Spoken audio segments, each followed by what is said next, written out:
A ver si me dejan compartir. Ok. Eh, no se ve todavía, ¿verdad? Vamos a ver. Ahí está.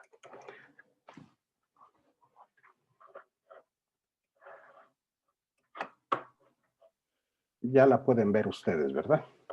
Sí, profesor. Ok.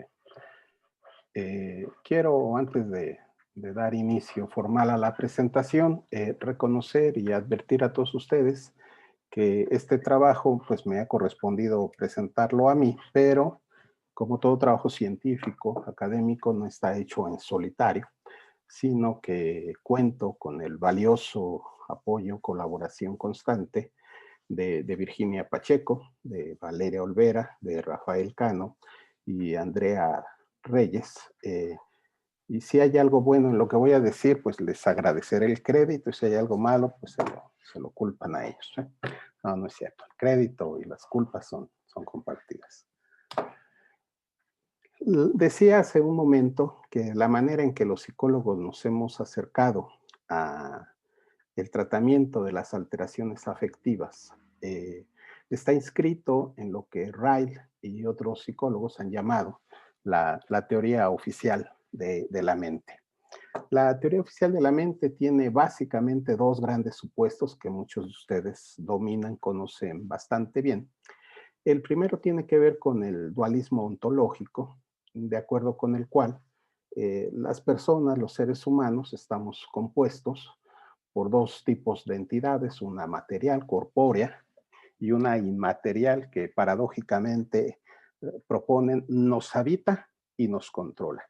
El alma, la mente, el espíritu. Y en esta perspectiva, con base en esta caracterización ontológica de la antropología cartesiana, se propone que lo mental es un conjunto de eventos, procesos y entidades internas que no son accesibles a la observación directa y que solo se pueden conocer a través de sus manifestaciones, expresiones conductuales o por el reporte verbal de las personas que los están experimentando.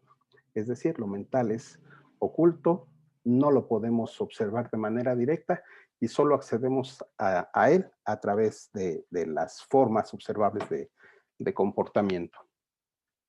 Otro elemento característico de la teoría oficial de la mente es el nominalismo. El nominalismo es una concepción del lenguaje de acuerdo con la cual las palabras constituyen nombres o etiquetas que designan e identifican las cosas del mundo. Desde esta perspectiva, términos como pensar, percibir, atender, recordar, imaginar, todos esos términos que parecen referirse a asuntos mentales, son referencias, denotaciones o descripciones de eventos diferentes al uso que hacemos de ello en contextos físicos específicos. Por ejemplo, cuando alguien dice que está preocupado o angustiado por algo, eh, en esta perspectiva teórica dualista, se asume que la preocupación, la angustia, la ansiedad, el miedo, es algo que está ocurriendo dentro del organismo y que lo podemos observar por sus manifestaciones conductuales o fisiológicas. Anclada en esta teoría oficial de la mente, la teoría oficial de los estados afectivos es la extensión de la primera, ¿sí? Caracterizando a los estados afectivos como estados o cosas que ocurren dentro de la mente y que nos afectan, y que en la medida que nos afectan alteran el funcionamiento de las personas. Cuando en esta perspectiva se reúne una alteración en la mente y una alteración en el cuerpo, aparecen lo que ellos denominan enfermedades psicogénicas, es decir, manifestaciones patológicas de un estado patológico interno.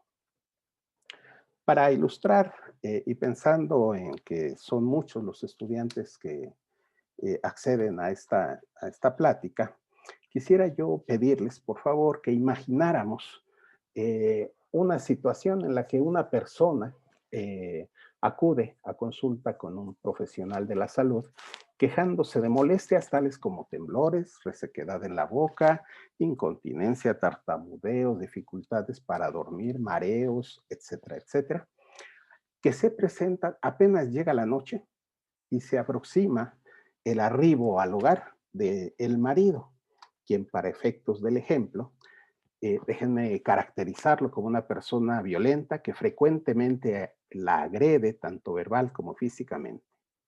E imaginemos también que en esta consulta nuestra señora nos dice que tiene, y subrayo el tiene, o que siente miedo, angustia, ansiedad, que está deprimida e incluso está pensando en suicidio. Las palabras tener o sentir no son para nada inocentes. Así como a veces empleamos la palabra tener para referir algo que se posee o que está en nuestro dominio, y la palabra sentir para referir la acción de otro cuerpo que nos afecta, pareciera desde esta perspectiva que el miedo, la angustia o la ansiedad son cosas, entidades o procesos que están ocurriendo en algún lado que los demás no pueden ver directamente, pero que me afecta. El, el desdoblamiento conceptual de este episodio desde la perspectiva de los psicólogos dualistas tradicionales es el siguiente. Transforman un episodio, que es la consulta en la que la mujer habla y se queja de lo que le está sucediendo, lo convierten en dos episodios. Uno que es público y observable, justo la descripción que hace la mujer de cómo se siente, y otro que es interno, privado e inobservable, al que le podemos llamar sentimientos, emociones, pensamientos, que supuestamente son descritos por la mujer y que están conectados con términos mentales como angustia, ansiedad, etcétera. La mujer se queja de lo que hace, cómo reacciona a una determinada situación. El psicólogo dualista lo que hace es desdoblar este episodio, uno mental y uno observable o conductual. Por supuesto, la caracterización dualista que propone que los acontecimientos, procesos o eventos mentales son la causa de la alteración física que se expresa o manifiesta públicamente. ¿Por qué la gente tiene resequedad en la boca? ¿Por qué le tiemblan las manos? ¿Por qué no puede dormir? ¿Por qué tartamudea? Etcétera, etcétera. Porque, subrayo el porque, tiene o está padeciendo ansiedad, miedo, depresión, etcétera. Noten ustedes que estos términos describen en esta lógica dualista una entidad causal del comportamiento que observamos. Esa es precisamente esa conexión causal, es el núcleo conceptual y empírico del tratamiento dualista de las incorrectamente llamadas enfermedades mentales que manifiestan o expresan las alteraciones internas no observables. Casi cualquier persona que hoy en día nos diga en la situación en que estamos viviendo, que no puede dormir, que ha perdido el apetito, que tiene algún problema en su desempeño o disfrute sexual, que está comiendo demasiado o de menos, ¿sí? De inmediato aparece la expresión, es que estás estresado, es que tienes angustia. Y pareciera que el objetivo de la intervención del psicólogo es, pues quitemos, eliminemos o paliemos ese estado mental. El asunto es, ¿y cómo llegamos a él? No podemos. Evidentemente, eso hace que nos acerquemos o intentemos conocerlo por medios profundamente indirectos. Vean ustedes, esto que llamo el modelo tradicional dualista de las alteraciones afectivas es un modelo trifásico de acuerdo con el cual existen factores psicopatógenos, y perdónenme la palabra tan horrenda, psicopatógenos, los que ustedes quieran, violencia, hacinamiento, incertidumbre, reducción o pérdida de recursos, ambigüedad, los gritos del marido o la marida que también nos grita, por supuesto. Esto causa estados afectivos alterados que se interiorizan esos factores psicopatógenos y ya en la mente o en el cerebro, particularmente en el sistema límbico, se generan estados hipotéticos de ansiedad, de angustia, de estrés, de miedo, pensamientos irracionales, neurosis, psicosis, lo que quieran ponerle ahí. Noten ustedes que lo que está alterado en este modelo son los estados afectivos, no el comportamiento. Lo que está alterado es el estado afectivo que se manifiesta públicamente en agresividad, intolerancia, alteraciones del sueño, de la alimentación, digestivos, sexuales, fallas de la memoria, falta de concentración, dolores tensionales, todo lo que le quieran poner. Es un modelo trifásico en el que la relación entre lo que llaman factores psicopatógenos y el comportamiento está mediada por algo que ocurre adentro. Y decía yo, ¿cómo conocemos? ¿Cómo accedemos a lo que está adentro?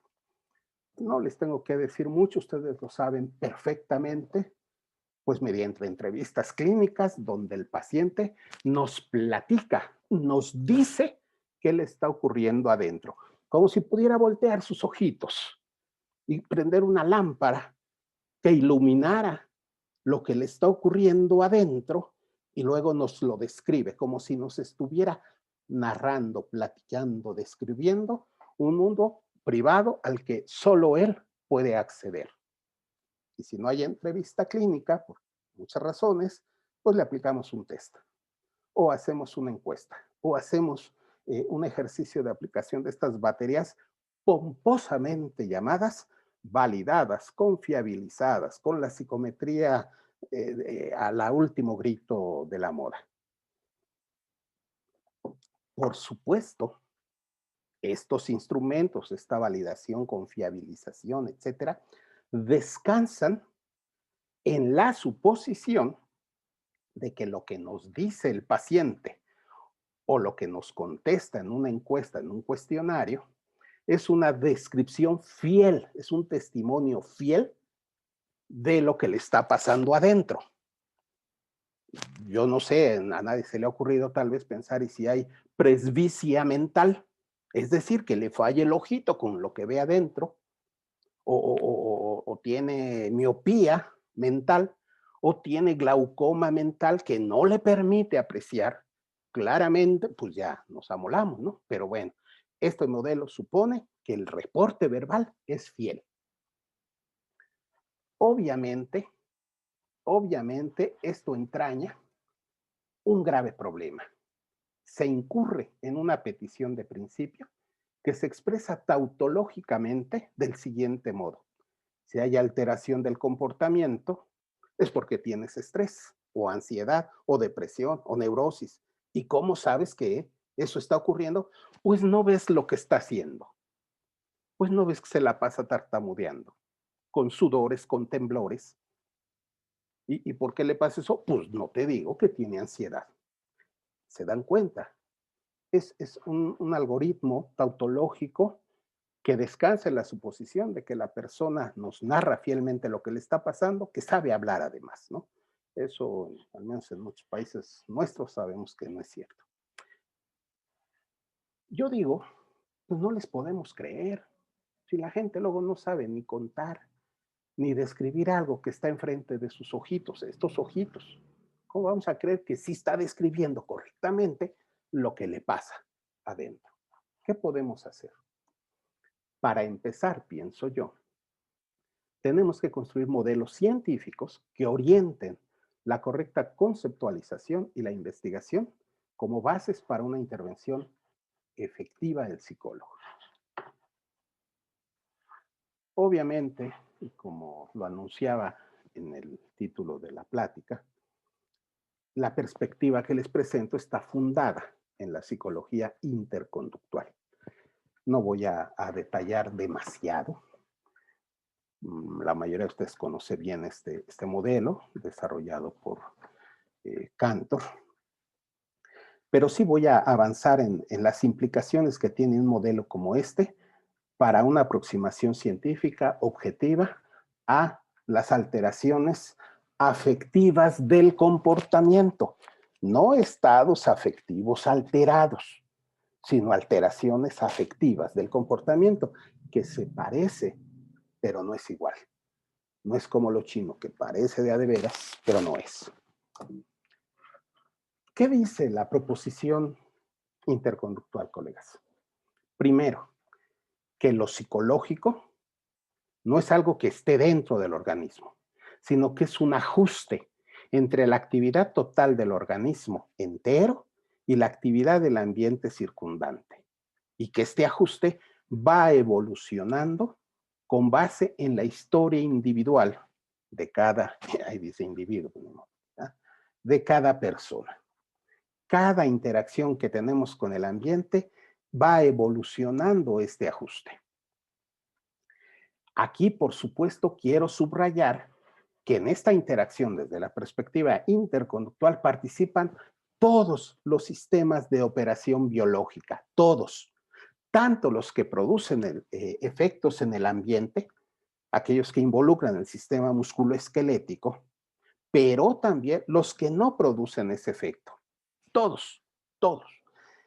Sistema circulatorio, digestivo, urinario, linfático, todos, todo lo que está pasando en el organismo. Insisto, lo que produce efectos, y a eso le llamamos sistemas efectivos, de operación efectivo, y los que no producen un cambio en el ambiente, afectivos. Si se les mueve en este momento de emoción, la peristalsis se acelera, taca, taca, taca, taca, pues nadie la ve, digamos que sea tan intensa que produzca alguna evidencia visual o auditiva, pero este movimiento no lo vemos, esa es esa actividad de los sistemas de reacción afectivos. Puse este ejemplo en un autorretrato de este pintor, con sus famosísimos autorretratos. ¿Quién diría que quien está pintando el autorretrato es la mano del pintor? ¿Quién pinta el cuadro? Pues el pintor, pero no lo pinta solo con la mano. Lo obvio, también con el ojo, pero no solo con el ojo, también el hombro, y también la cadera, y también la rodilla. Pero en esa interacción está participando todos los sistemas de actividad afectivos. Repito, el sistema hormonal, el sistema circulatorio, digestivo, urinario, por supuesto, el sistema límbico. Hay una cantidad importante de actividad que no vemos, pero que está ocurriendo y que forma parte del ajuste. Sus autorretratos no serían como son si no hubiera una historia particular de que no lo quería la mamá, que no lo querían las mujeres, que le ponía duro a la copa, ¿sí? Tampoco de la historia de entrenamiento que tuvo para usar los pinteles, mezclar los colores, etcétera. Tampoco, en consecuencia, de la actividad afectiva que se desencadena en el momento de estarse pintando. Un autorretrato no es una fotografía, no es una selfie, pues, no es el antecedente de una selfie. La selfie la toma el aparato, el autorretrato es el reflejo de lo que ve el pintor. Pero insisto, no solo participa la mano, el ojo, participa todo, que se organiza en el momento en que está llevando a cabo, en este caso, un autorretrato.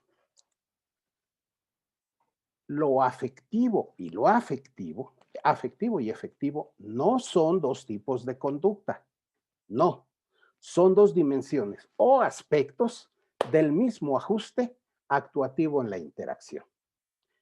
Cuando me llega el recibo del departamento que cobra aquí los impuestos en México, el SAT, le decimos, el Sistema de Administración Tributaria, no solo responde mi ojo ante el sobre, no solo extiendo la mano para tomarlo. En ese momento, colegas, mi corazoncito, cariñoso, taca, taca, taca, taca, se acelera. Mis arterias que conducen no a tole, como dicen en México, sino sangre, bombea enormemente, ¿sí? Mi estómago, boing, boing, boing, boing. Es decir, hay actividad que no produce efectos en el ambiente, afectiva y efectiva. Tomar el sobre, orientarme, decirle al inspector que no se preocupe, que pronto iré a pagar mis correspondientes impuestos. Pero no están ocurriendo dos cosas, está ocurriendo una sola. El ajuste de Claudio al sobre de paga tus impuestos o te castigamos. ¿Sí? Esta distinción, ¿sí?, nos lleva a una conclusión necesaria y muy importante. No hay conducta interna que pueda afectar o se manifieste en la conducta externa, sino dos dimensiones de actividad integradas en absolutamente todas las interacciones psicológicas. Tomar una taza de café, pintar un autorretrato o conversar con los amigos a la distancia, quemarse con la hornilla caliente, etcétera, etcétera. En todos los casos está participando tanto los sistemas de operación afectivos como los efectivos, pero se integran y se modulan históricamente como ajuste psicológico. Esta proposición interconductual, ¿sí?, nos lleva a plantear que los procesos de integración de los sistemas reactivos, afectivos y efectivos, constituyen propiamente el desarrollo histórico de habilidades y competencias que conforman las capacidades de interacción psicológica de los individuos y su modulación afectiva. La modulación afectiva en el ajuste se aprende, no es natural.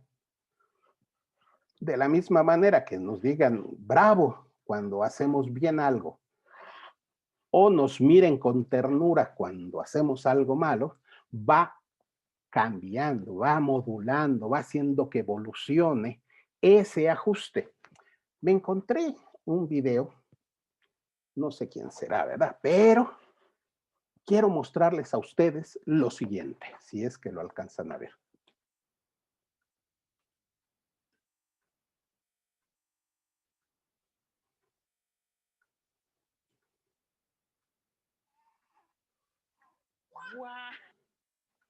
Vean ustedes, hay desarrollo psicomotriz, comportamiento efectivo, colocar una taza encima de una salsa, un bote de salsa. Hay intentos fallidos, hay consecuencias, se cae la taza hasta que en algún momento la taza queda adecuadamente colocada. El papá grita, muy bien, Darío, lo has hecho maravillosamente. Pero Darío no solamente desarrolló esto, al mismo tiempo, vean ustedes esa cara que tan bonita, ¿no? De, lo hice, bueno, si hablara seguramente diría eso. Y si en ese momento nosotros tomáramos indicadores biológicos, ¿sí?, están modificados por la consecuencia de su ajuste, en este caso colocando la taza sobre un frasco.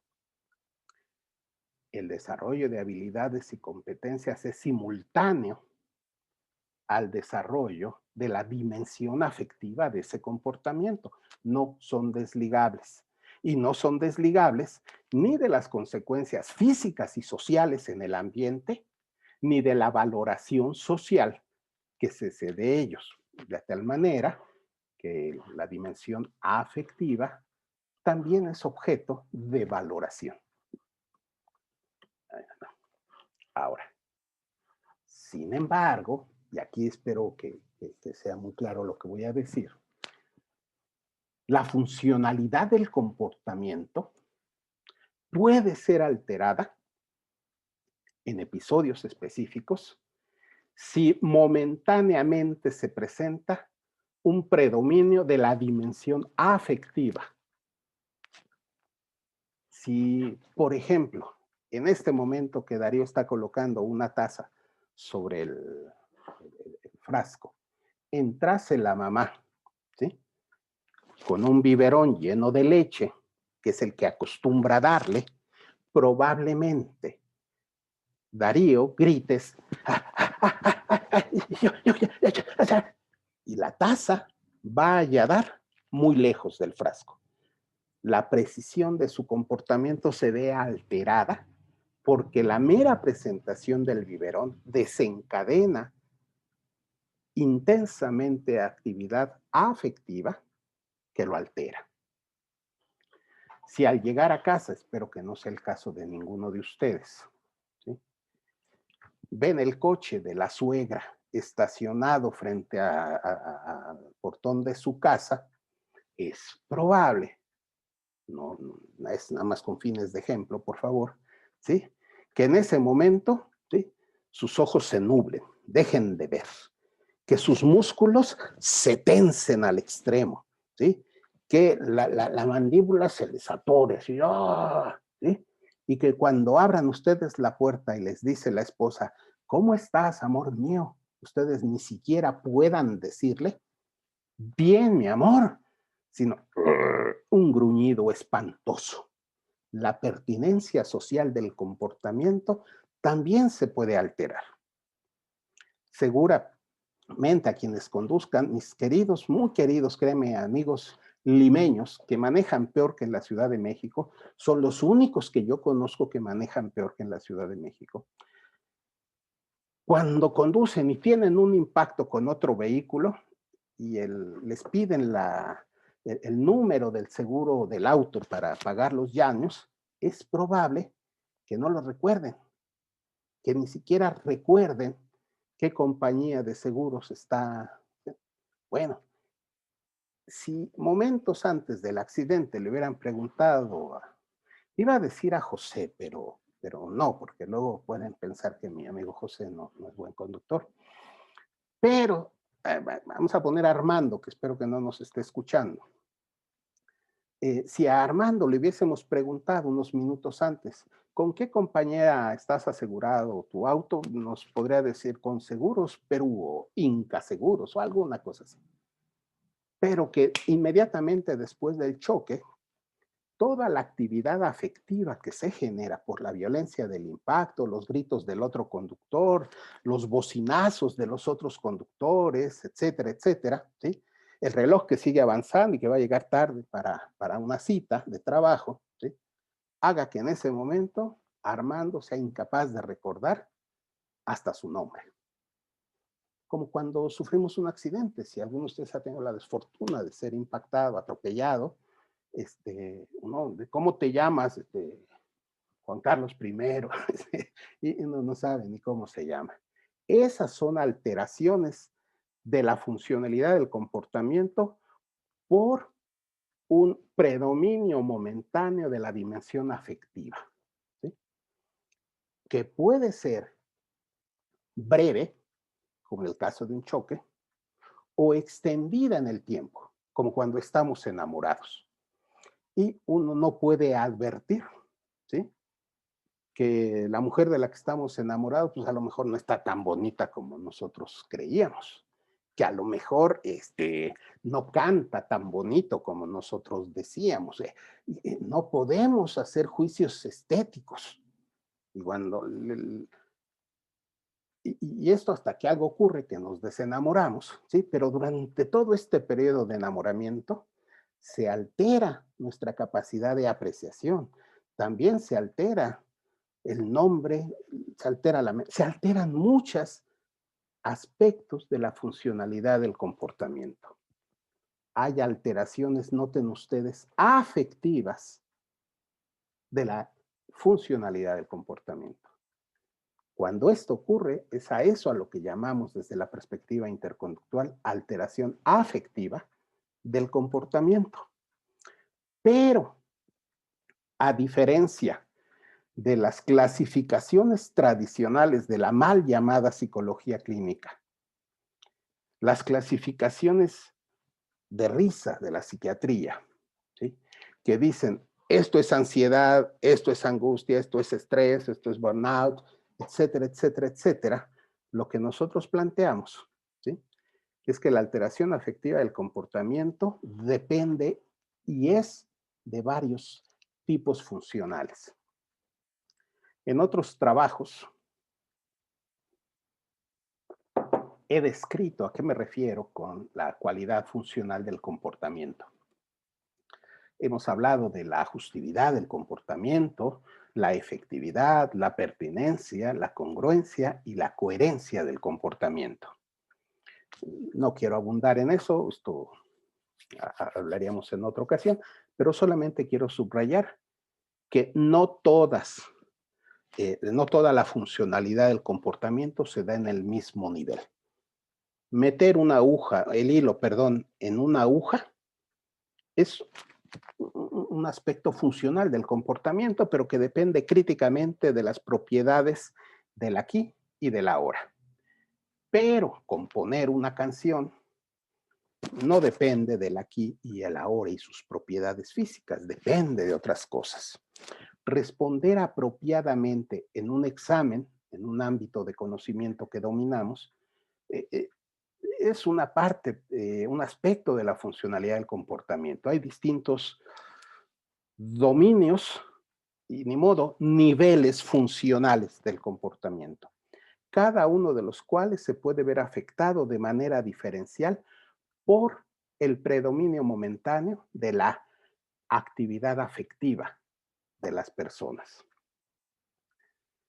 Por ello, y volviendo un poquito al principio, cuando las personas en el ámbito del lenguaje ordinario nos dice cosas como estoy angustiado, estoy preocupado, estoy ansioso, estoy estresado, cosas así, no se está refiriendo a algo que está viendo con sus ojos mentales y que está ocurriendo adentro, porque eso no puede ocurrir, no es que yo lo diga, que adentro pues esas cosas no ocurren y no se pueden ver en todo caso, sino que son estas alteraciones, el contenido funcional de las expresiones emocionales o afectivas circunstanciales en el lenguaje ordinario. Cuando las personas dicen, oye, fíjate que estoy ansioso, probablemente en ese caso, en esa persona, en esa circunstancia, esté refiriendo que algo que antes podía hacer normalmente, ahora no lo puede hacer porque está con una taquicardia espantosa, porque está con una peristalsis intensa, porque hay contracción muscular, porque hay tensiones en distintas partes del cuerpo, etcétera. Cuando la gente habla de esto, no está hablando como psicólogo mentalista. Está empleando el lenguaje ordinario tal como le hemos enseñado a la gente a usarlo. Algún día Darío dirá, me emociona poner tazas arriba de los frascos. Me pone feliz. Bueno, espero que dentro de 20 años haga más que eso, pero bueno, cuando él pueda hablar, ¿sí? Y diga eso, no se estará refiriendo a que en su mente, en su cerebro, en su sistema límbico, se han descargado ciertas sustancias responsables de su felicidad momentánea. No, está haciendo lo que le enseñamos a hacer. Justo cuando veían al papá en el video diciendo, bravo Darío, muy bien, ¿cómo lo hiciste? Eres maravilloso. Pues va a seguir haciendo lo mismo. A eso se refiere. Ahora, si ustedes me permiten, es claro desde esta perspectiva que para que se presenten y podamos observar alteraciones afectivas del comportamiento, es indispensable un tipo particular de historia interactiva. Una donde se configuran los sistemas reactivos afectivos, psicológicos. A esto le he llamado yo, y Virginia, y Andrea, Rafa y Valeria, aprendizaje afectivo. Aquí los componentes afectivos desligados de la determinación puramente biológica de su operación, ¿sí? Es cuando ocurre en la forma que algunos, por ejemplo, han llamado condicionamiento aversivo o apetitivo. Tensión muscular, aceleración de la tasa cardíaca, peristaltismo, secreción de ácidos gástricos, etcétera, etcétera. Por ejemplo, ustedes conocen, déjenme recordar, aquel estudio muy importante, muy famoso, ¿sí? De los monos ejecutivos, donde un par de monos eran colocados en cámaras acopladas y eran expuestos a un procedimiento de evitación señalada, en la que se prendía un tono y si durante ese tono uno de ellos dos, el ejecutivo, apretaba una palanca, se cancelaba la ocurrencia de un choque eléctrico que se les administraba. El otro mono estaba como presidente latinoamericano, esperando que Dios le permitiera que no pasara nada. El que trabajaba, déjenme decirlo así, era el mono ejecutivo. Sonido, aprieto la palanca. Si no aprieto la palanca, viene una descarga eléctrica. Lo que ocurrió, todos ustedes lo saben, ese estudio de Brady, que el mono ejecutivo moría y que cuando le hacían la autopsia encontraban lesiones y úlceras gástricas hemorrágicas causadas por la excesiva producción de ácido gástrico que la situación producía, pero que nada más le producía a él, al otro, al presidente latinoamericano, mire, no le pasaba nada, absolutamente nada, ¿sí? Porque el que hacía era el otro. Bien. Eso se aprende y eso es lo que llamamos el aprendizaje afectivo. Ahora, de manera paralela y entrecruzada, como en el caso de Darío, no son dos momentos, sino son dos aspectos de un mismo proceso, se configuran los sistemas reactivos efectivos, es decir, ocurre el aprendizaje de habilidades y competencias y que resultan en un ajuste conductual funcionalmente adecuado a las características del medio físico, conductual y social. Aprendemos las dos cosas de manera simultánea y entrecruzada. Posteriormente, ocurre lo que hemos denominado el episodio afectivo, que es donde el comportamiento se ve alterado, es decir, donde se observa la alteración afectiva del comportamiento. En esta son episodios en los cuales concurren elementos estimulantes de la situación en la que tuvo lugar el aprendizaje afectivo.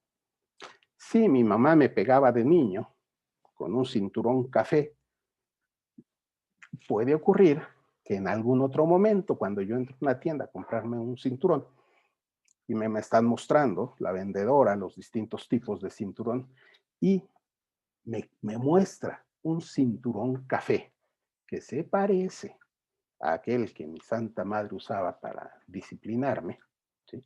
Es probable que ahí algo ocurra y mi comportamiento se altere y emita juicios o haga cosas que algunos llamarían se puso de malas, está neurótico, es un agresivo, etcétera, etcétera, etcétera.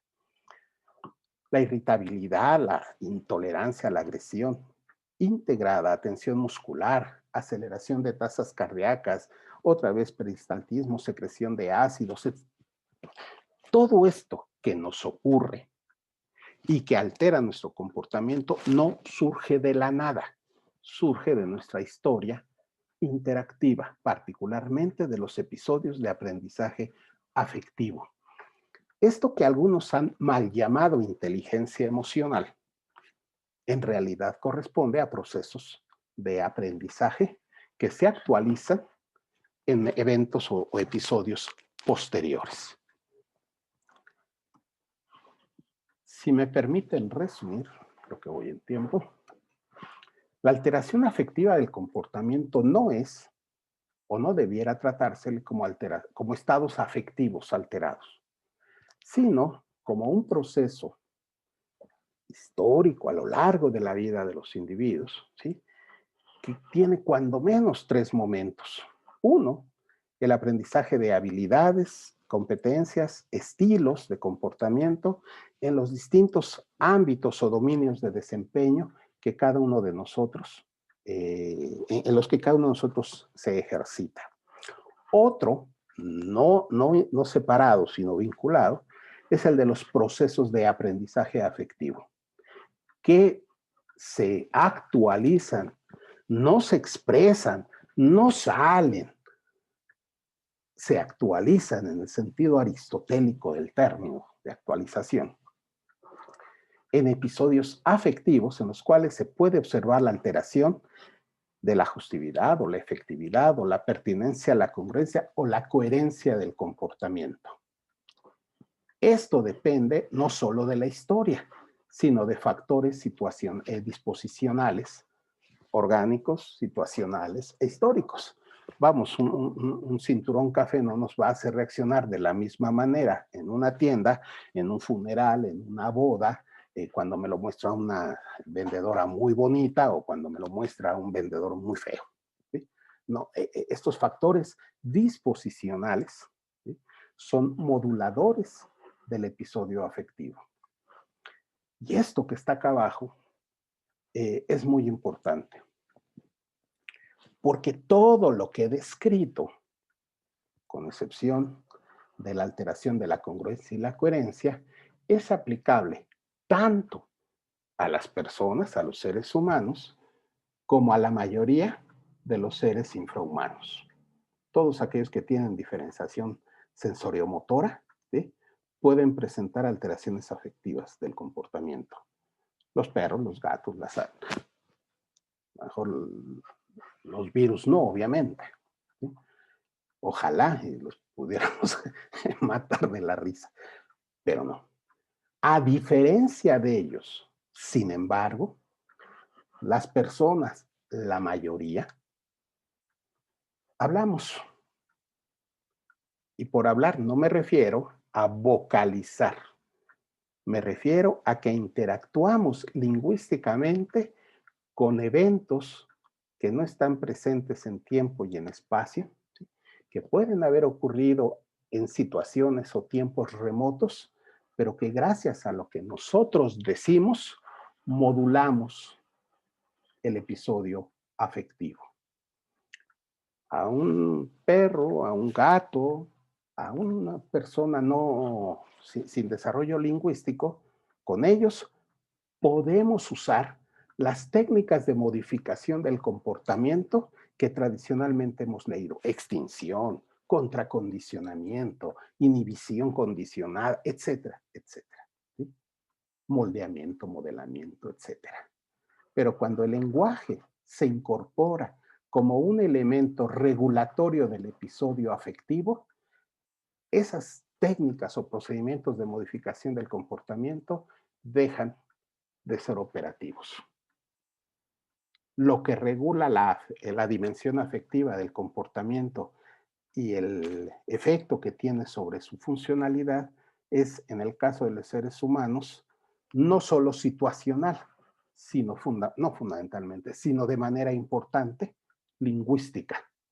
Esto hace que las alteraciones afectivas del comportamiento humano, ¿sí?, tengan un carácter profundamente lingüístico y profundamente cultural. Las cosas y la manera en que evolucionan nuestros aprendizajes afectivos y la alteración del comportamiento no es independiente de las prácticas valorativas, las prácticas de retroalimentación de los grupos sociales en los que participamos. Por eso podemos encontrar muchas personas que no se conmueven ante el dolor de otra persona y otros sí. Personas que son capaces de descuartizar un cuerpo humano y otras no. Personas que se desmayan ante una herida sangrante y otros no. Se aprende y, en el caso de los humanos, decía, el lenguaje es la dimensión que modula y altera esto. Por eso, intentar abordar las alteraciones afectivas del comportamiento con estrategias que constituyen meras extensiones procedimentales de las técnicas de modificación basadas en el condicionamiento clásico u operante, no es enteramente funcional. Tampoco es funcional o pertinente recurrir al pensamiento mágico y empezar a hablar de reestructuración cognitiva. De hecho, la investigación del comportamiento afectivamente alterado, ¿sí?, no puede, no debe dirigirse a hipotéticos estados internos mediante técnicas de reestructuración, terapias racionales, de autoevaluación, pensamiento positivo y todas estas cosas tan de moda, sino que debe concentrarse en identificar los procesos y parámetros de la situación de aprendizaje afectivo para su alteración mediante procesos de reaprendizaje afectivo que sea no interferente con el desempeño funcional del comportamiento y sus valoraciones sociales. Por ello, la intervención debe orientarse al diseño, conducción y evaluación individualizada de los procesos de reaprendizaje afectivo, priorizando la regulación lingüística del propio comportamiento. No habrá tiempo, ya en otra ocasión platicaremos de un par de proyectos de investigación que están actualmente en curso al respecto. Y creo que ya, al menos hasta aquí llegó la presentación.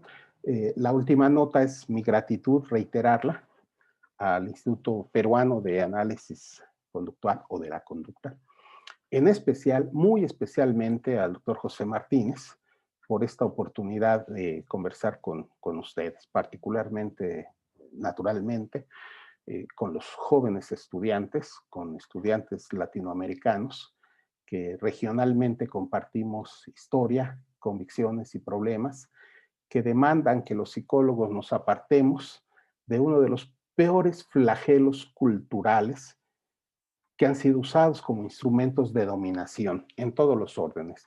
Me refiero, por supuesto, al pensamiento dualista.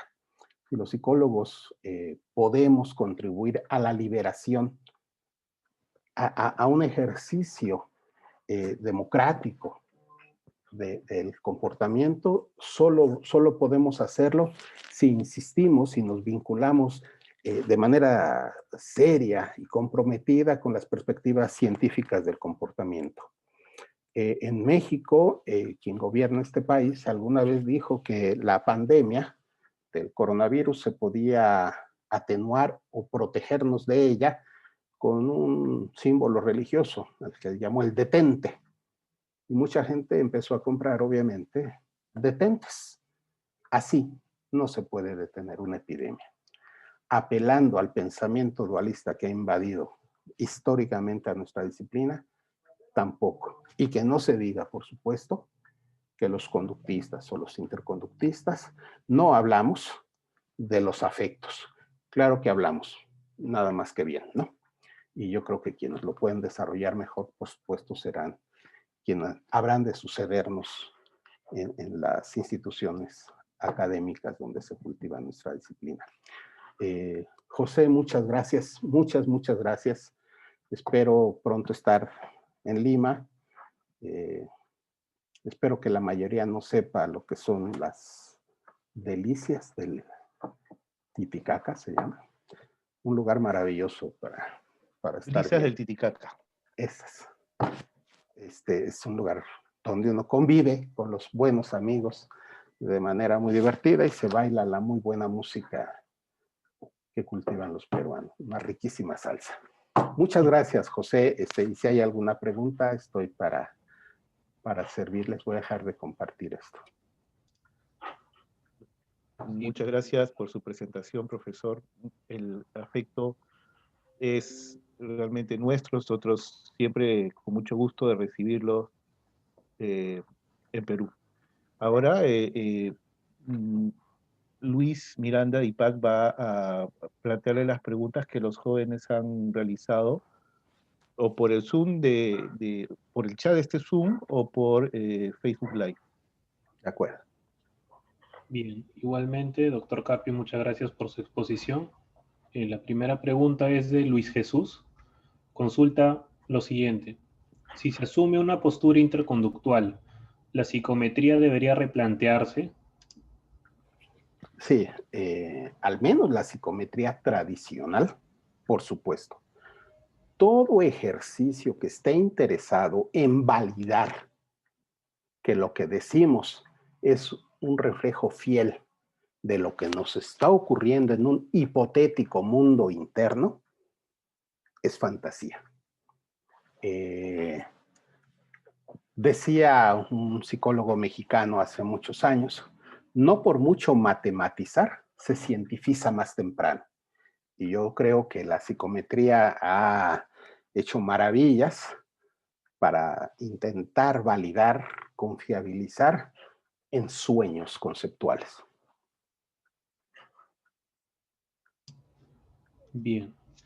Roger Jiménez pregunta, doctor, buenas noches. Una pregunta, ¿cómo se explicaría desde el interconductismo y empleando el aprendizaje afectivo las alteraciones bautizadas como trastornos del espectro autista?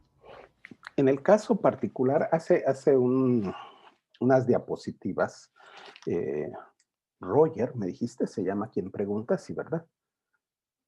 Sí. Roger. Roger, en una de las diapositivas señalaba yo que en la fase de ajuste psicológico participan absolutamente todos los sistemas y subsistemas biológicos de operación. Esto incluye, por supuesto, al sistema nervioso. Su estructura, su anatomía y su fisiología posibilita formas de interacción. Si lo que algunos llaman trastornos del espectro autista descansan en una condición biológica, nerviosa particular, por supuesto que esta condición biológica, modifica la manera en que las personas que no tienen tal alteración, ¿sí?, nos comportamos. Sin embargo, déjame decirte que hay muchas culturas en las cuales tú podrías observar formas de comportamiento que se parecen mucho a estas manifestaciones, dicen, del espectro autista. Personas que tienen poca interacción social, que viven en ambientes agrestes, piensen ustedes en algunos pueblos del norte de Siberia, ¿sí?, que se caracterizan por su aparente nula afectividad. Parecen no sufrir, parecen no gozar demasiado, y no es porque tengan un daño biológico, es porque las condiciones en que se ha evolucionado su interacción con el entorno, así lo han posibilitado. Si hubiese un daño biológico, seguramente será necesario participar en el tratamiento en conjunción con médicos. Y agradezco mucho tu pregunta, Roger, porque hay que subrayar que la intervención del psicólogo nunca puede ser de manera unidisciplinar. Siempre lo hace de manera multi e idealmente interdisciplinaria. Los problemas que enfrentamos profesionalmente los psicólogos no solo tienen una dimensión psicológica, también hay dimensiones políticas, económicas, fisiológicas, etcétera, y la manera de abordarlos reclama en el ejercicio profesional la intervención de otros. ¿Cómo lo explicamos entonces? Como una condición que descansa críticamente en una situación o condición o características fisiológicas específicas, que lo mismo ocurre en otro tipo de alteraciones, como en el caso de algunos síndromes derivados de alteraciones cromosómicas, ¿no?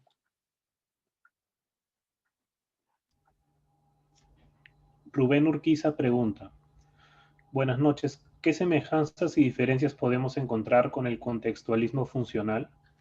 Muchas gracias por ilustrarnos. El contextualismo funcional tiene, en mi opinión,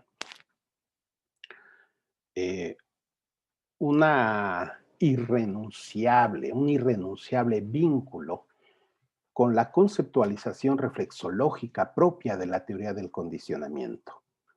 Aún cuando se separa aparentemente de ello, pienso yo que sigue estando vinculado a una tradición conductual tradicional, al menos en sus bases conceptuales. Y a diferencia de esto, la aproximación interconductual que se desarrolla a partir del trabajo de Cantor, ¿sí?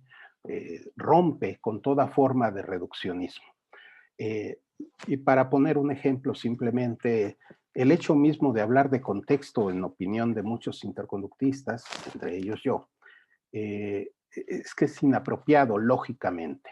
Si en la interacción participa el organismo y el entorno, no hay contexto alguno. Los límites de campo a los que se refiere Cantor es una conceptualización de los alcances funcionales de la interacción, no de entidades empíricas concretas que sirvan de límite o de contexto de la interacción. Bien. Saúl Sánchez pregunta, ¿es posible recuperar la evidencia empírica y los procedimientos diseñados provenientes de otras psicologías?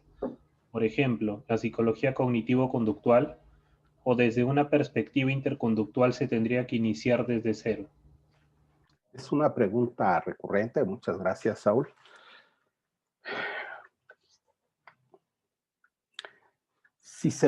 No debiéramos olvidar, Saúl, que la evidencia empírica está teóricamente determinada.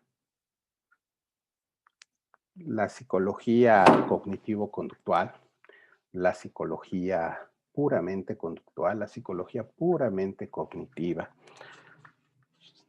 ha producido evidencia que solo tiene sentido al interior de sus marcos conceptuales. La respuesta más radical a tu pregunta es no. No se puede recuperar.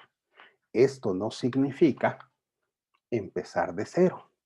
Lo que hay que hacer es reconceptualizar, y en este proceso de reconceptualización se producen evidencias distintas. Las evidencias que aglutina, que ordena, que organiza, que sistematiza la psicología interconductual no son las de la psicología cognitiva o la psicología cognitivo-conductual. Es evidencia interconductual que se genera por sus propios procedimientos de investigación o por reconceptualización de la disponible.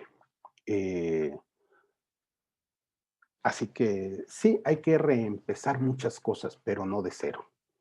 Y no se recupera la evidencia, porque si fuera el caso, también habría que recuperar la evidencia de la psicología religiosa, mal llamada religiosa, ¿no? También habría que recuperar las teorías dualistas y pues no, hay límites a eso.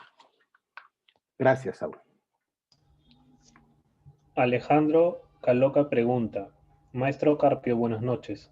¿Qué opinión le merece la crítica que realiza Joseph Roca sobre que el modelo de campo de Cantor cae nuevamente en el dualismo? Hace algunos años yo me atreví a expresar dos cosas. Una, que en el núcleo original del modelo de Cantor, al hablar de función de estímulo y de respuesta, sobrevivía la tradición reflexológica, igual que en las teorías del condicionamiento. Y que en esa medida lo que habría que rescatar no son las categorías o conceptos de estímulo, de respuesta, de medio de contacto, sino de ajuste o función, simplemente. Yo coincidiría plenamente en la idea de que algunas formas de psicología interconductual que no rompen con conceptos como estímulo, respuesta, contingencia, siguen conceptualmente vinculados y son reduccionistas, de la misma manera que las tradiciones reflexológicas lo han sido. Alguna vez yo me atreví a decir que había que abandonar el concepto no solo de estímulo y de respuesta, sino también el de contingencia. Y pues nadie me ha hecho caso, obviamente. Bueno, no todos, afortunadamente. Pero sí, yo coincido en muy buena medida con lo que afirma Josep. Bien, Ramsés Reyes pregunta, ¿podemos diferenciar con este modelo lo que en el lenguaje coloquial se entiende por enojo, tristeza, miedo o alegría? No sé si Ramsés es un viejo alumno mío de México. Espero que sí, porque al menos se llama igual esos nombres imperiales que tiene Ramsés Reyes, a quien quiero mucho, por cierto. Sí, mi querido Ramsés, pero la psicología no estudia al lenguaje ordinario, sino los referentes funcionales de las expresiones mentales del lenguaje ordinario. Si tú haces o estudias el lenguaje ordinario y sus categorías, estarás haciendo etnografía, antropología lingüística, ¿quién sabe qué? Sociología del lenguaje, filosofía analítica. Si quieres hacer psicología, tienes que estudiar el comportamiento. Y si quieres estudiar el comportamiento y las expresiones que en el lenguaje ordinario la gente llama tristeza, estar apasionado, estar triste, sentir una soledad inmensa en el alma, todas esas expresiones, hay que identificar sus referentes funcionales. Por eso hace un rato en una de las presentaciones decía yo que las alteraciones afectivas del comportamiento en sus distintos niveles de organización funcional del comportamiento constituyen los referentes funcionales de las expresiones afectivas en el lenguaje ordinario. La respuesta es sí, pero no hay que incurrir en el equívoco de ponernos a estudiar el lenguaje ordinario, ¿no? Eso yo no lo comparto. Muchas gracias, Ramsés. Y Ramsés dice en los comentarios que sí es. Ah, qué bueno. Bueno, Ramsés es un alumno mayor que yo, no es cierto. Un hombre valioso a quien aprecio mucho, hace muchos años que no lo veo, pero me alegra mucho que el trabajo que hacen nuestros colegas peruanos esté siendo posibilitador de estas interacciones. Buenas noches, Ramsés, y muchas gracias por tu pregunta. Miguel Ángel pregunta, ¿podría clarificar la diferencia entre reestructuración cognitiva y el reaprendizaje afectivo, más allá de que parten de distintas teorías? Bueno, no es cosa menor. Sí, no se está hablando al final de lo mismo. ¿Cuáles serían las diferencias fundamentales para que pueda quedar esto claro? Sí, primero déjame ubicar en la posición que sostengo. Los procesos de aprendizaje afectivo tienen lugar en situaciones al alcance de todos. Sus parámetros, sus modalidades, sus formas. Nosotros no solo las podemos ver, las podemos registrar, las podemos analizar, las podemos alterar, porque no dependen, no se ubican en ningún hipotético lugar interno. Si entiendo bien, la reestructuración cognitiva intenta un reacomodo de estructuras y prácticas cognitivas que tienen lugar no sé dónde, no se puede. Aprovecho la pregunta para reiterar que todas las palabras que hacen referencia a ubicación, todos los adverbios de lugar, ¿sí? Solo pueden aplicarse a cosas, eventos, que son ubicables en coordenadas espacio-temporales. Solo pueden ser utilizadas para referirse a cosas que ocupan lugar en el espacio. Si la caracterización fundamental de la cognición es que no ocupa lugar en el espacio, no puede en consecuencia ser descrita en términos de adverbios de lugar. internos, ni externos, ni superiores, ni inferiores, ni laterales, ni de ningún tipo. No, no se está hablando de lo mismo. No es menor decir, parten de teorías diferentes. Las teorías son realidades conceptuales. Entonces, por definición, no es lo mismo, ¿no? Cuando hablo de priorizar la autorregulación del propio comportamiento en términos lingüísticos, en ningún sentido estoy hablando de reestructurar lo cognitivo, en ningún sentido. Bien. Marta Chávez pregunta, no tenemos aparatología para los niveles sustitutivo referencial y no referencial. Entonces, ¿deberíamos estar entrenados para identificar incongruencias e incoherencias en varios episodios de referencia de nuestros usuarios? Muchas gracias por la pregunta. No tenemos aparatología en el mismo sentido en que se ha caracterizado al aparato como un instrumento mecánico, electromecánico o electrónico de registro. Sin embargo, si conceptualizamos aparatología como dispositivos metodológicos que nos permiten la generación de evidencia acerca de, en este caso, la congruencia o la coherencia en el comportamiento, por supuesto que tenemos aparatología.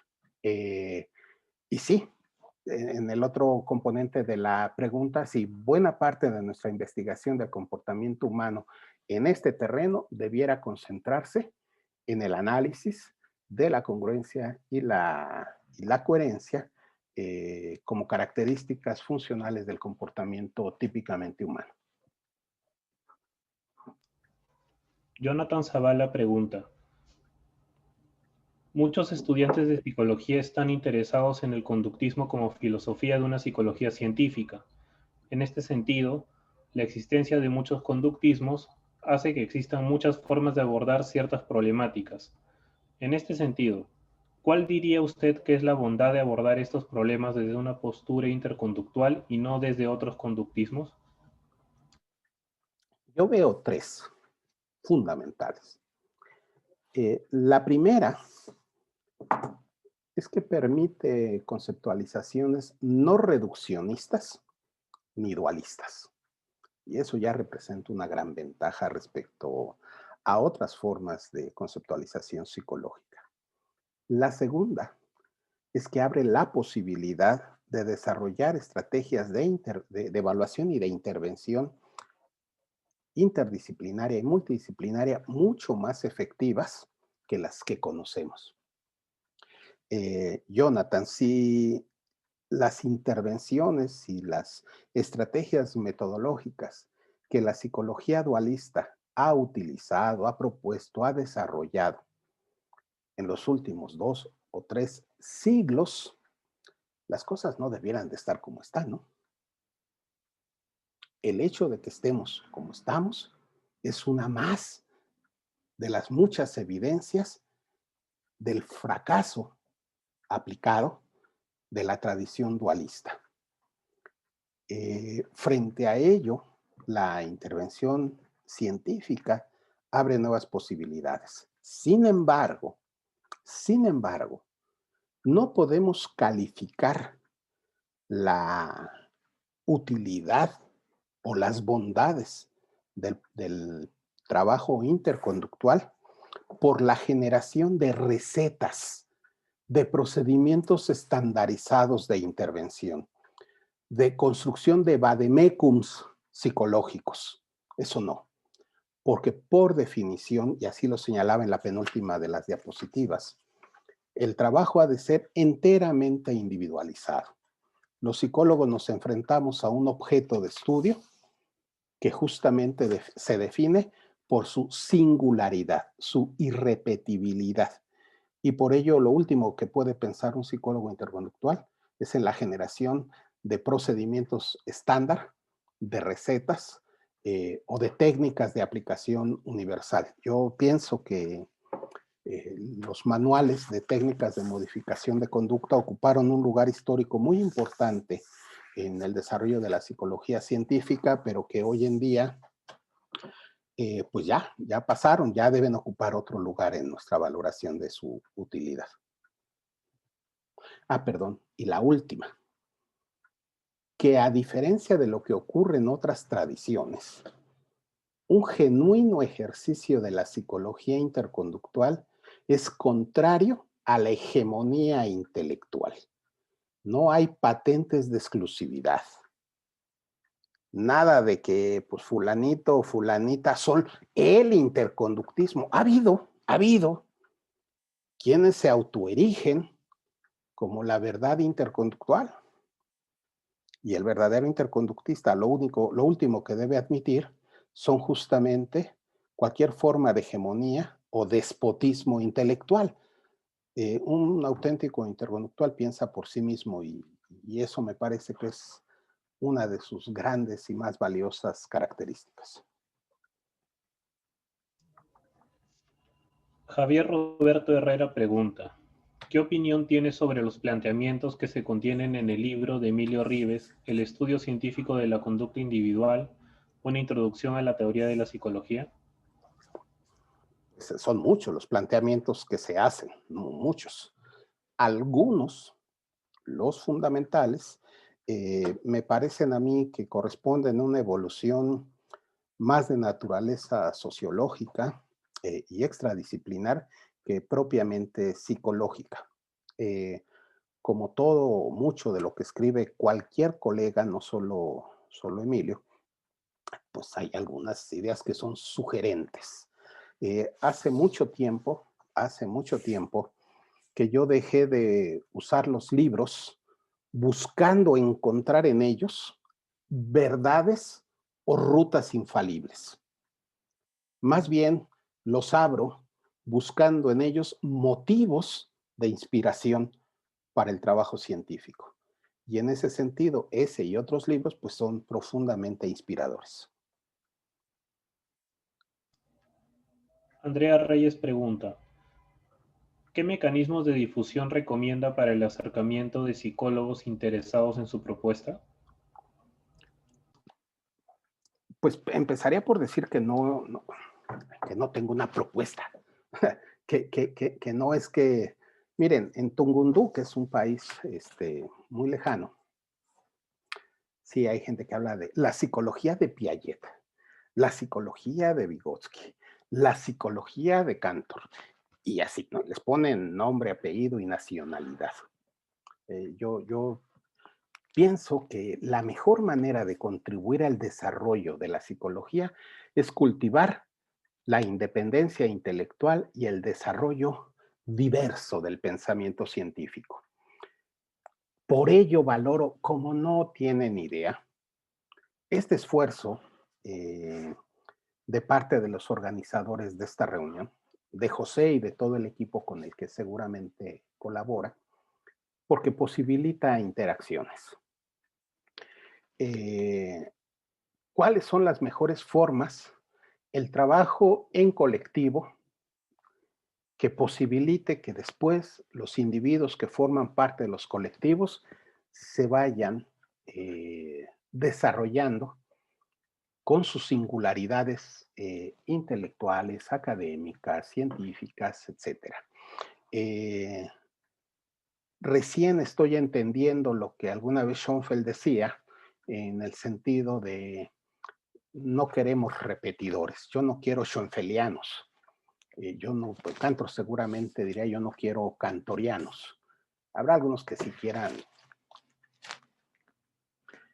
repetidores, pero la mejor forma es la construcción de colectivos de trabajo en el que se respete la diferencia y se acepte la crítica que todos los demás hacen, ¿no? El trabajo que está haciendo José Martínez en este momento al organizar estas reuniones me parece que es un paso en ese sentido, porque miren, me encontré de nuevo a Ramsés, que hace de veras años que no lo veo, algunos sí todavía los trato cotidianamente, otros colegas que no tengo el gusto de conocer personalmente, presencialmente, es un paso indispensable. Yo valoro mucho este esfuerzo que hacen nuestros colegas. Diego Castillo pregunta, ¿qué tanto se diferencia su perspectiva interconductual de las perspectivas del conductismo molar como son el conductismo teleológico de Rachling y el conductismo molar multiescalado de William Baum?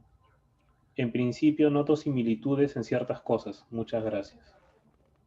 Que me diga cuáles son, porque yo no me he puesto todavía a comparar sistemáticamente.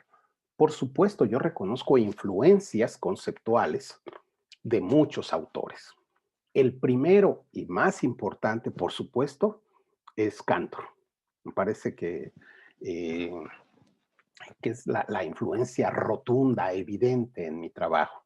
Pero hay muchos otros colegas cuyos niveles de influencia no advierto con claridad.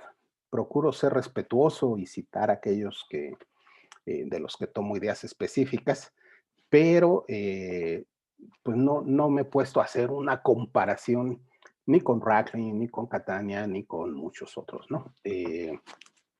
Déjenme decirles, y esto es casi personal, que llega un momento en que está uno más preocupado porque aquello que está haciendo sea ordenado que porque sea innovedoso, sea diferente a lo que otros hacen. Lo que uno, creo yo, empieza a buscar es más coherencia en lo que uno dice, ¿no? Por eso algunos terminan haciendo religión y se vale, por supuesto que se vale, ¿no?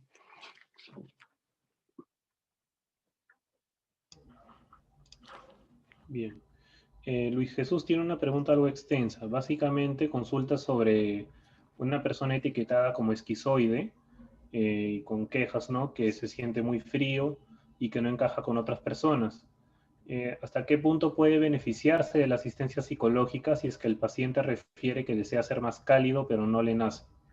En este caso, la asistencia conductual podría contribuir a lograr mayores apegos en el usuario respecto a sus relaciones, o la labor se orientaría sobre todo a que la persona se pueda desenvolver en su medio de un modo eficiente, pero siempre sintiendo esa frialdad, distanciamiento social, poco apego en sus relaciones, ya tomadas como características propias muy arraigadas.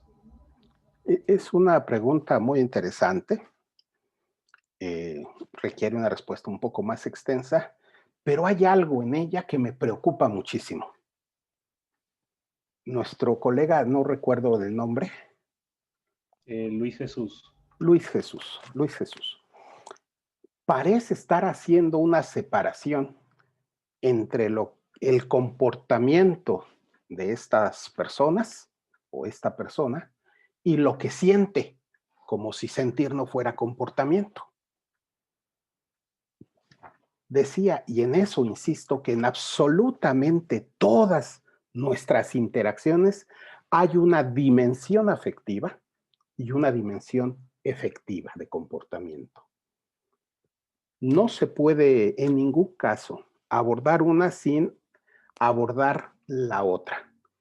Quien reduzca comportamiento a movimiento, a acción, está incurriendo en una concepción organocéntrica del comportamiento. Una perspectiva interconductual subraya el carácter interactivo, subraya y destaca el ajuste. Claro, lo que decimos, lo que sentimos, lo que movemos, lo que producimos, todo ello forma parte del comportamiento. Yo pienso que personas con características de comportamiento, cuando nuestro colega dice esquizoide, úchala, pues exquisitos se encuentra uno por todos lados y tan diferentes que lo único que comparten es la etiqueta. Entonces, no es suficiente hablar de situaciones o padecimientos esquizoides o de cualquier otro tipo. Son etiquetas demasiado genéricas que no describen ningún caso particular. En principio, claro, estoy convencido de que una persona, cualquiera que sea su comportamiento, que le resulta, por lo que quieras, incómodo, inaceptable, desagradable, triste, etcétera, en sus términos, claro que se puede beneficiar del trabajo con un psicólogo.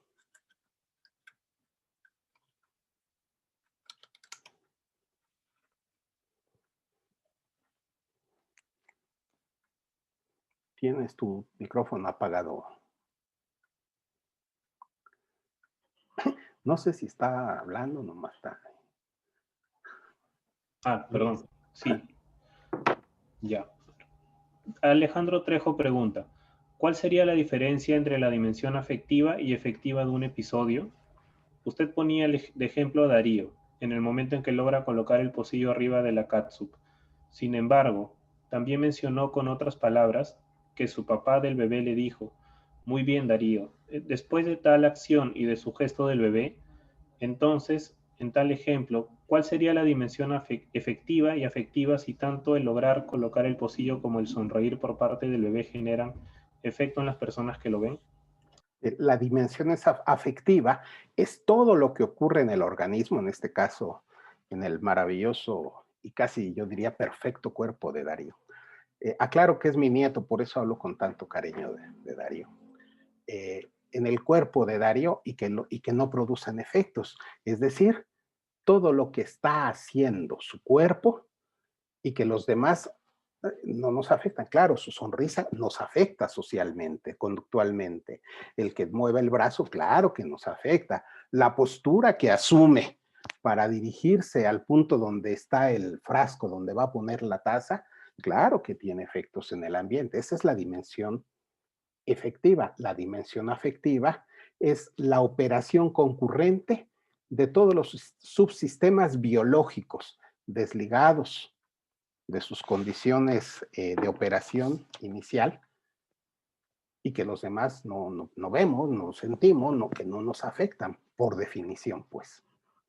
Ahora, y esto ocurre, claro, cuando el papá le dice, bravo Darío, ¿sí? Esos cambios biológicos, ¿sí? Empiezan a ser regulados funcionalmente también por lo que ocurre, ¿sí?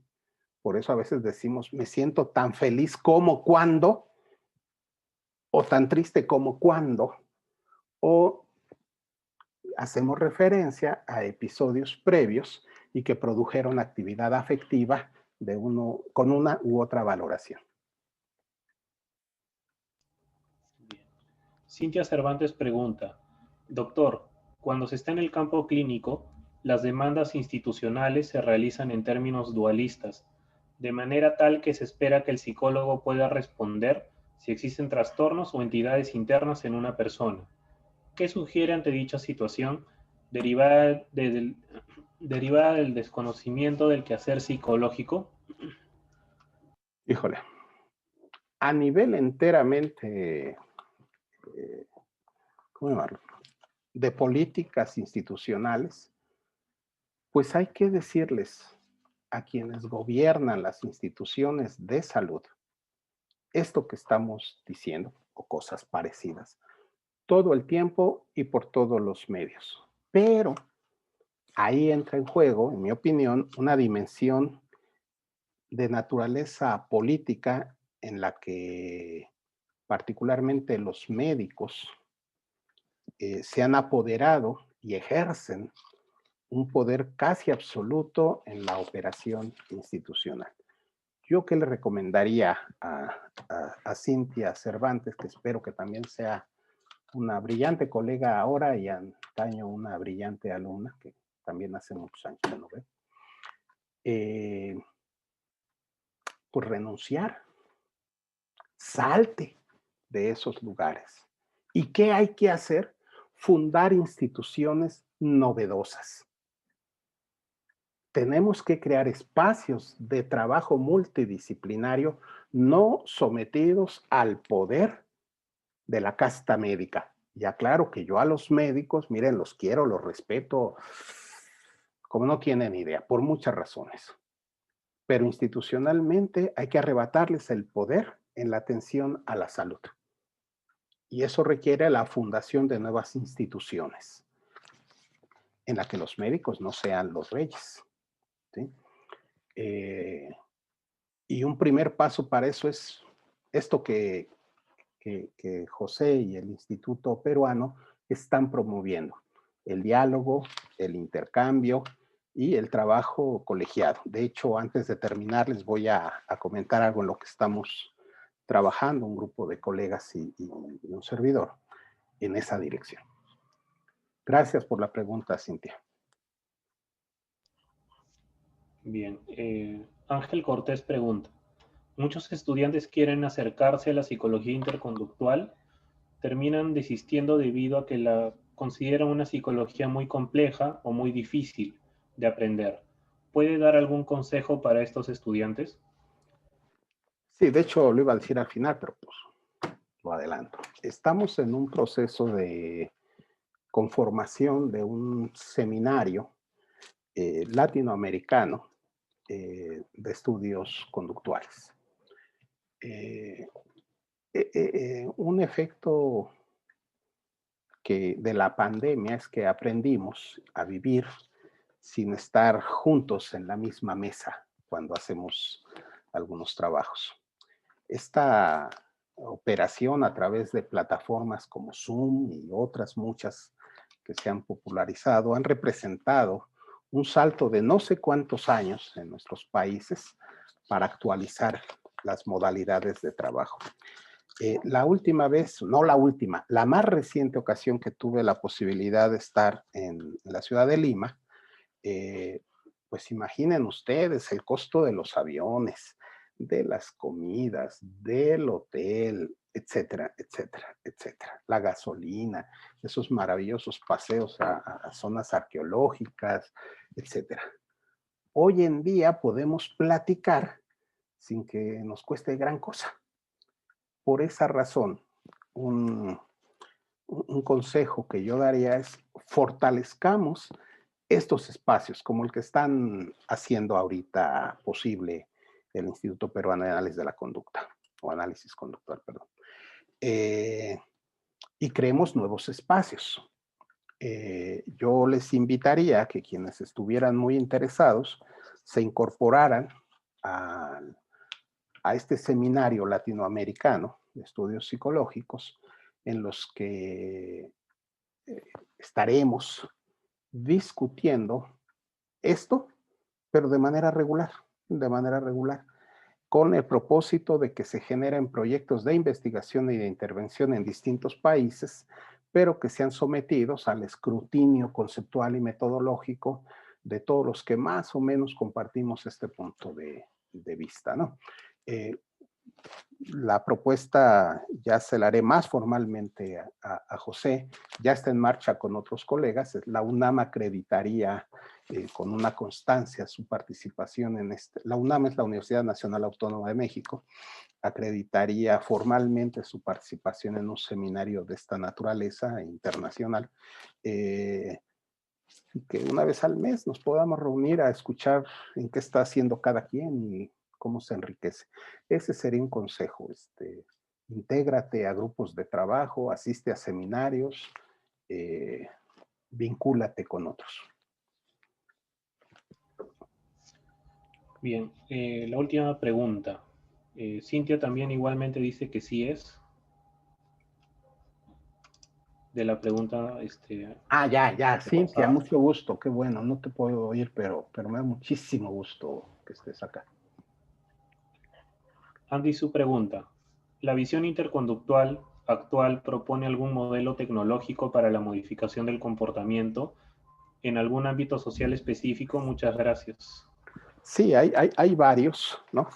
Emilio Rives propuso un modelo psicológico de salud en el que se inscribe parte de lo que llaman análisis contingencial, que trabaja actualmente la doctora María de Lourdes Rodríguez Campuzano y otros colegas. Ese es un ejemplo, pero hemos desarrollado trabajos de intervención en el ámbito de la educación superior, por ejemplo, para atender casos de riesgo académico. Virginia Pacheco está trabajando en un modelo de riesgo sanitario. Y son ejemplos, ¿no? Yo creo que sí, bueno, no creo, sí están estos ejemplos y seguramente hay otros que se han estado desarrollando. ¿Cómo socializarlos? ¿Cómo compartirlos? ¿Cómo someterlos a prueba en diferentes condiciones? pues otra vez en esta idea pues platiquémoslo, ¿no? Porque pues si lo guardamos en el escritorio o en nuestros cubículos o en nuestros hospitales, pues ahí se queda.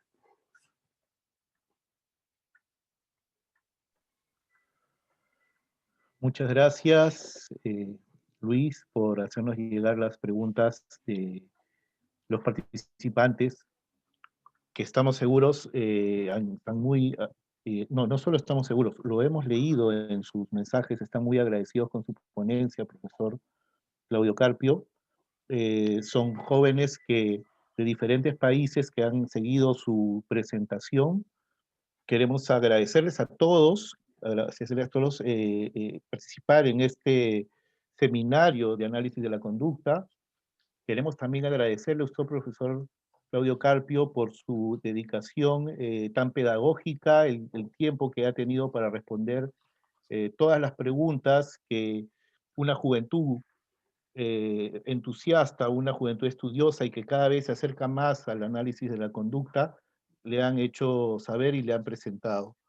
Estamos además muy entusiasmados con la iniciativa de este seminario latinoamericano de estudios psicológicos y estamos dispuestos a difundir los eventos que, como se ha dado cuenta el día de hoy, son de mucha necesidad para todos los psicólogos, jóvenes psicólogos de Latinoamérica.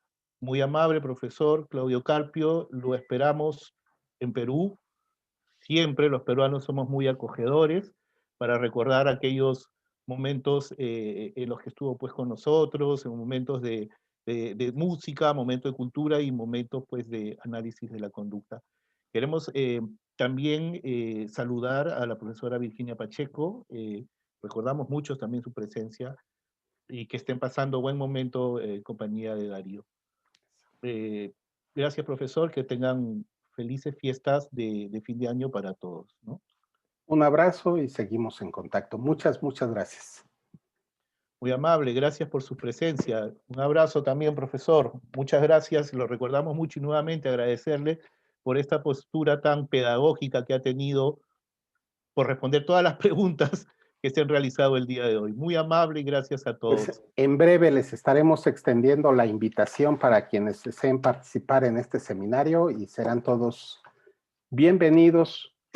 Al principio, unos meses será seguramente por medios virtuales, pero yo espero que pronto podamos ser recíprocos con la hospitalidad peruana, colombiana, que también siempre han sido muy generosos, y recibirles en alguna reunión en México, Perú, Colombia, en Uruguay, en Chile, no sé, donde podamos físicamente compartir aún más. Muchas gracias. Claro que sí, un fuerte abrazo para todos. Muchas gracias, profesor Claudio Carpio. Gracias, Luis Miranda. Muchas gracias, Luis. Nada, muchas gracias a usted.